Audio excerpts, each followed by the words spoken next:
DMK कहती है हम सकारात्मक विपक्ष की भूमिका निभाएंगे। ये सकारात्मक विपक्ष क्या होता है? विपक्ष नहीं है जो सड़कों पर बिना क्लैरिटी के उतरा हुआ हो। विपक्ष की मैं बात कर रही हूँ, मैं स्टूडेंट्स की बात नहीं कर रही।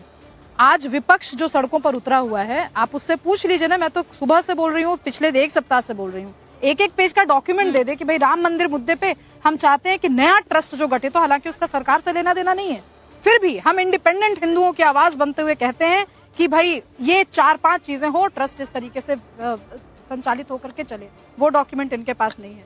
मैं आज इनसे पूछ लूं कि पेपर लीक के मामले में वो 4 कौन से बड़े रिफॉर्म्स चाहते हैं जो विपक्ष लाना चाहती है, इनके पास जवाब नहीं है। मैं ये भी उनसे आह्वान करती हूँ कहने का कि जो ब्यूरोक्रेट्स या जो भी वेंडर्स या जो कंसल्टेंट्स इसमें लिप्त पाए गए, उनके साथ भूतो न भविष्यति कभी ये सौदा नहीं करेंगे, कभी उनके साथ कोई भी किसी भी तरीके का बिजनेस डील नहीं करेंगे। वो बात भी कहने को विपक्ष तैयार नहीं है। मैं किस बात पे विपक्ष की मैं बात मानूं? कहां से वो सकारात्मक विपक्ष है? मैं डीएमके के साथ हूं। बिल्कुल सकारात्मक विपक्ष की भूमिका निभानी चाहिए, होमवर्क करना चाहिए। आजकल तो चैट जीपीटी, क्लॉड, पता नहीं कितने ही एआई एप्स हैं, वही उन्हीं पे डाल करके सारे बिल्स को डाले, एक मसौदा तैयार करे, लोगों के बीच आए, स्वस्थ बहस करें। अनमोल, मतलब सकारात्मक विपक्ष क्या है? मुद्दे कौन से हैं? मुद्दे हैं तो उसका ब्लूप्रिंट क्या है? एक विपक्ष है जो कहता है कि हम यहाँ संसद में मुद्दा उठाएंगे राम मंदिर का। एक आपने वहां पर एक अलग विपक्ष खड़ा कर दिया है कॉकरोच जनता पार्टी के नाम पर। कॉकरोच जनता पार्टी स्टूडेंट का आंदोलन था, लेकिन वहां पर तमाम विपक्षी पार्टियां एक एक करके हाजिरी लगा रही है, और सबसे ज्यादा अगर वहां मौजूदगी दिखाई दे रही है तो आम आदमी पार्टी की। और विपक्ष तो जो आपके विरोधी है वो ये आरोप लगा रहे हैं कि ये तो आप ही का मुखौटा कोई और है, लेकिन पीछे से काम आप ही कर रहे हैं। देखिए रूबिका जी, लोकतंत्र की असली जीत ये नहीं होती कि सरकार के पास बहुमत का आंकड़ा हो, सरकार जो बिल पास कराना चाहे वो करा ले। लोकतंत्र की असली जीत है कि जनता की आवाज सुनी जाए, समाज के हर वर्ग की आवाज सुनी जाए। ऐसा ना हो कि किसान चीखते चीखते मर जाएं, 1000 किसानों को शहादत देनी पड़े लेकिन उनकी सरकार सुध ना ले।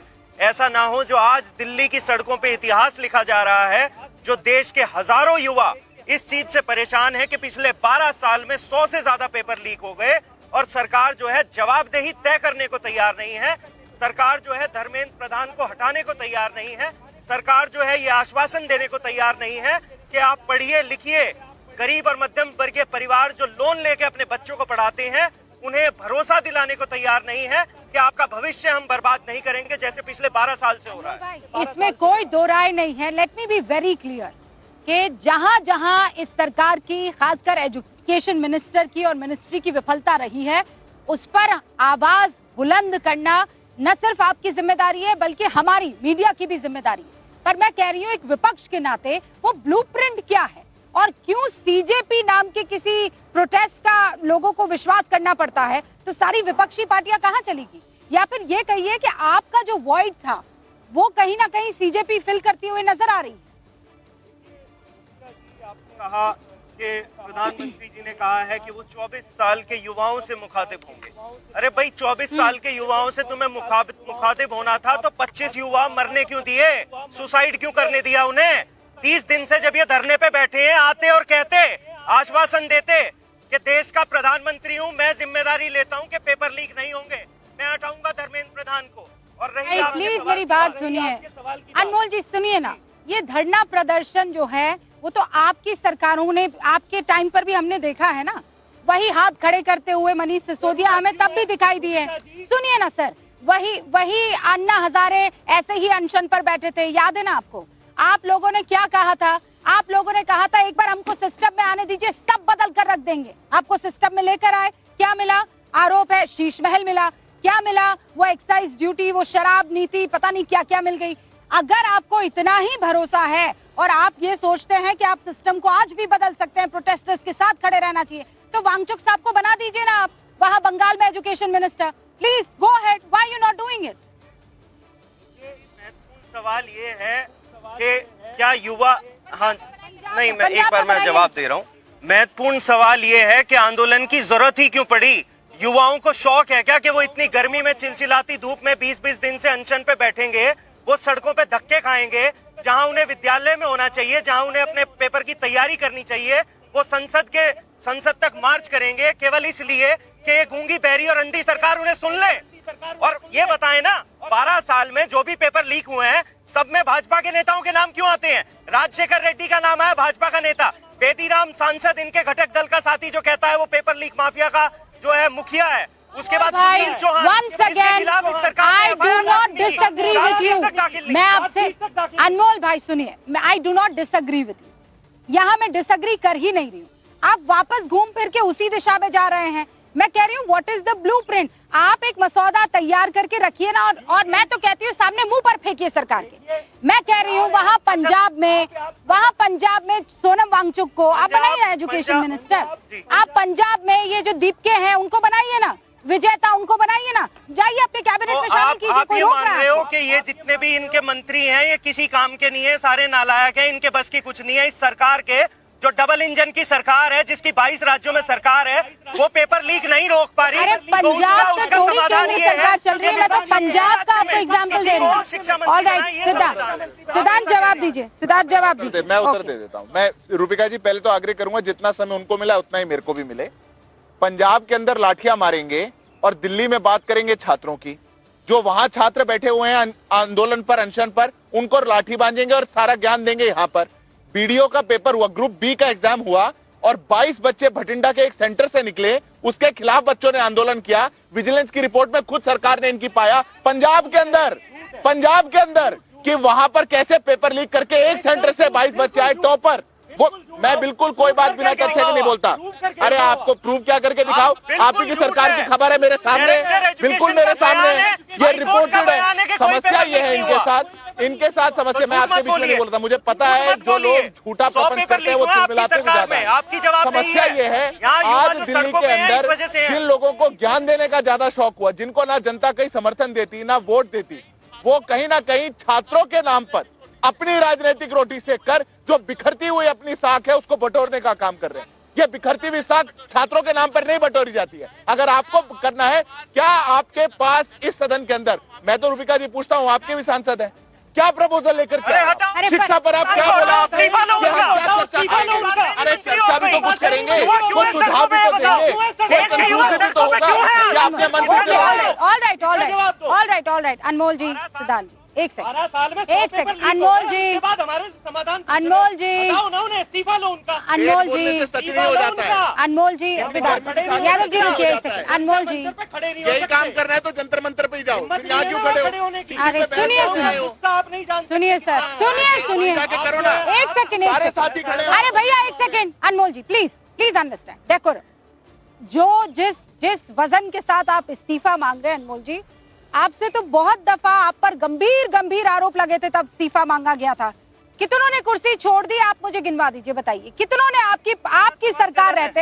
ये बड़ा नहीं, गलत नहीं है, गलत है। अनमोल जी रुकिए, मैंने आपको I given you enough time. शराब नीति के बाद जो भी दिल्ली में घटित हुआ, मुझे सब कुछ ध्यान आ रहा है। किस तरीके से एक आत्ममुग्ध बौने नेता चिपके रहे। मैं नहीं, वो मैं क्यों, वो आप मोदी जी के लिए कर रहे हो, किसके लिए बोल रही हूँ? मैं किसके लिए बोल रही हूँ?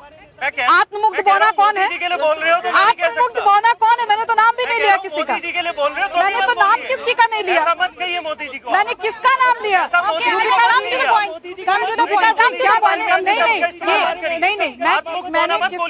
मैंने किसके लिए शब्द बोला रूबिका जी? शराब नीति कौन लेकर के आया था? आत्ममुग्ध तो शराब नीति लेकर के कौन आए थे? आपके यहाँ तो शराब नीति नहीं थी। आपके 22 राज्य में भी लेके आपको जो बोलना है बोल लीजिए, मैं अपनी बाइट नहीं, आपको मैं I will not concede to you, I will not concede to you. Then don't walk out. Take a moral high ground. Okay. इसी तरह से तो दमन कर रहे हो। अनमोल ji please, I request Shivraj ji, आपके please let me not get into it. आपके एक नेता ने वो जो 29 बच्चों हम लोग खूब तू मैं कर सकते हैं। मैं किसी भी रेटरिक में आज मैं बहस करने आई ही नहीं।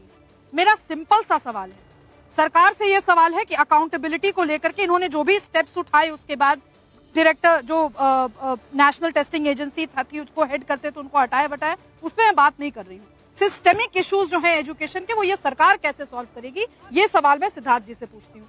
विपक्ष से तीखा सवाल और पूछती हूँ, मुझे धर्मेंद्र प्रधान जी या किसी भी मिनिस्टर का रेजिग्नेशन नहीं चाहिए। मुझे ये आश्वासन चाहिए कि जो कंसल्टेंट, जो प्रिंटिंग प्रेस वेंडर, जो लोग जो भी छोटे मोटे इंडस्ट्रियलिस्ट है जो इन्वॉल्व है इस पूरे चीज में, चाहे वो कोचिंग चलाते हो या खुद चलाते हो, उनसे 2 हाथ की दूरी रखेगा ये विपक्ष और आजीवन दोबारा कभी उनके साथ बात में नहीं करेगा एक लॉजिकल और एक लेजिटिमेट मंच पे। ये देंगे मुझे, ये आश्वासन देगा विपक्ष, क्योंकि सिस्टम बिना बदले चेहरे अगर हम केवल हटाते जाएं, तब तो हमने देखा, हमने तो ला करके रखा था अरविंद केजरीवाल को दिल्ली में, वो शिक्षा पे काम करने के बावजूद वो शराब पे काम करने लगे। जब अब कहा गया उनको कि भाई अब हो गया, बहुत ड्रामा हो गया, you have to go to jail, कुर्सी पर ऐसे चिपके के निकलने का नाम ही नहीं ले रहे हैं। फाइनली उनको एक तरीके से धक्के मारकर सिस्टम ने निकाला। मैं चाहती हूँ कि ये सिस्टम बदले, इसीलिए जवाब दे विपक्ष। अनमोल जी 30 सेकंड का रिबटल और उसके बाद पंकज जी प्लीज 30 सेकंड। ढोल पीट रहे हो ना, नहीं देंगे ना आश्वासन, इस शराब नीति आप करेंगे ना उस प्रिंटिंग प्रेस वेंडर के साथ न्यायालय ने सारे अपराधियों को आप करेंगे ना उनके साथ बिजनेस धंधा। ये कहा है कि इतना भी साक्ष्य नहीं है देश की जनता सुन ले, देश का युवा सुन ले, कुछ नहीं बदलने वाला किसी एक स्थिति से। दिल्ली में तो तुम वोट चोरी करके जीते थे। अच्छा। ये मजाक देखो क्या हो रहा है। ये इनके जो पॉलिटिकल एनालिस्ट है वो कह रहे हैं कि विपक्ष जो है प्रिंटिंग प्रेस वालों से संबंध तोड़ ले। अरे प्रिंटिंग प्रेस, तुम उनकी जवाबदेही तय नहीं करोगे जो बार बार पेपर लीक करा रहे हैं। तुम बेदी राम के साथ जो है सरकार बनाओगे जो कहता है पेपर लीक माफिया है। तुम राजशेखर रेड्डी को संरक्षण दोगे, तुम सुशील मुखिया के खिलाफ चार्जशीट दाखिल नहीं करोगे जो 2024 का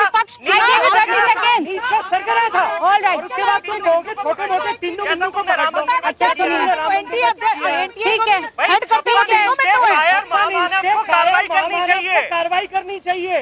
बहुत दर्द हो गया। बड़े तमीज से बात करते हैं भाई, आम आदमी पार्टी को तमीज से चाशनी में बात करते हैं। अभी तुम पे बोल रहे हो, थोड़ी देर में तू पे आ जाना, थोड़ी देर में शराब की बोतल निकालना, वो भी फेंक देना, बची होगी 1+1 वाली। वो इतना तमीज है ना, सलीका है, क्या बात हुई। ये है विपक्ष। ठीक है अनमोल जी, आप मुझे एक सवाल। हाँ नो, एक सेकेंड अनमोल जी रुकिए, अनमोल जी रुकिए, अनमोल जी रुकिए, बोलने लग जाएंगे। अनमोल जी रुकिए। कल आपको भी कहा जाएगा कि ये तुम्हारे बिठाए हुए, मैं तुम्हारे बिठाए हुए हैं। मैं आज अनमोल प्रूव करो कि ये मैं इनके द्वारा बिठाई गई, करो आप प्रूफ करो, नहीं तो माफी मांगो यहाँ पर। प्रूफ करो। हाँ कर रहा हूँ। अरे धर्मेंद्र प्रधान का इस्तीफा मांगो धर्मेंद्र प्रधान का इस्तीफा। क्यों मांगू, क्यों नहीं मांग रहे? तुमने बोला नहीं मांग रहे? भाई छात्र परेशान है या नहीं, ये बताओ। किसने बिठाया? छात्र परेशान है या नहीं, किसने बताओ। बिठाया धर्मेंद्र प्रधान का इस्तीफा मांगो। किसने बिठाया? धर्मेंद्र प्रधान का इस्तीफा मांगो। किसने बिठाया? धर्मेंद्र प्रधान का इस्तीफा मांगो। धर्मेंद्र प्रधान का इस्तीफा मांगो। आप जो है 56 इंच के बिना गाली गलौज किए। महामानव पे एक शब्द बोलते ही तिलमिला गए। युवाओं के लिए इतना दर्द नहीं दिखता, युवाओं के लिए इतना दर्द नहीं दिखता है। औकात इन्हें दिखाओ जो आज संसद में बैठे हैं। शबनाज अब ठीक है ना, आप ठीक है। अरे ये बात एक सेकंड अनमोल जी रुक जाइए। अनमोल जी आप मेरी बात सुनी होगी। अनमोल जी, जिन्होंने मंदिर में डकैती डाल दी। अनमोल जी रुकिए, शिवराज सर जी, ओके, शिवराज सर